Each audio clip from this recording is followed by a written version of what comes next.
wabarakatuh. Ndugu Waislamu, kwanza dunia sasa hivi imeingia kwenye hatari ya vita. Vyombo vya habari vinatangaza kwamba nchi ya Urusi imepeleka jeshi kuvamia nchi ya Ukraine,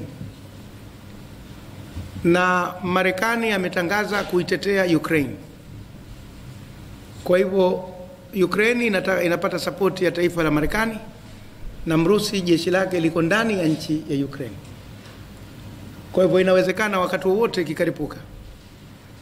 Wababe wa dunia hao, watemi wa dunia wakipigana, kama wanavyosema Waswahili, fahali wawili wakimenyana ziumiazo nyasi.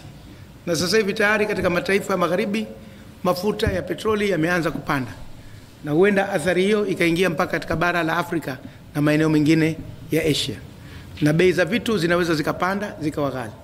Lakini yote hayo bado hayajawa makubwa kuliko hili ninalotaka kulisema, kwamba sisi wengine tuna watoto wetu wanasoma Ukraine. Mimi mmoja na mwanangu wa kumzaa yuko Ukraine, anasomea daktari, yuko tena mwaka wa 5, anaingia mwaka 5 internship.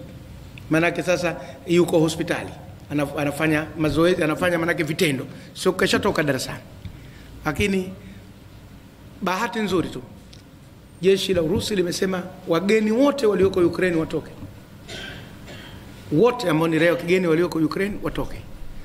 Uwanja wa ndege umedhibitiwa na jeshi la Urusi, na njia zote za usafiri kuu zimedhibitiwa.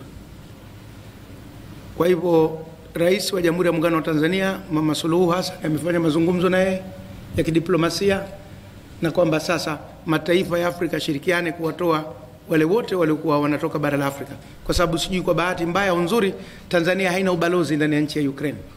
Ubalozi wetu uko Sweden, ndio nchi ya karibu.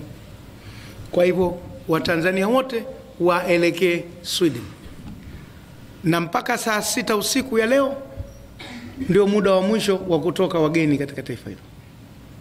Hivi sasa wako kwenye mabasi kutwa nzima hii, si mbali sana pale, lakini kwa sababu kuna maberia ya kuwazuia wale wanajeshi wa Kirusi, wanazuia na kukagua, wanazuia na kukagua, kwa hivyo wanachelewa.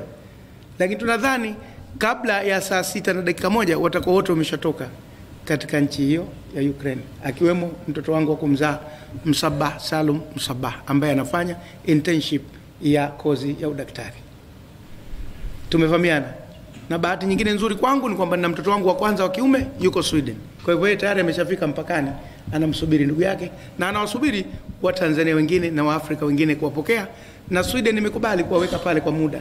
Ikiwa kozi zao zitakuwa zinaweza kumalizwa pale, wanaweza wakamalizia pale. Haiwezekani watabidi warudi, alafu litafutwe jambo jingine la kufanya. Nimemuomba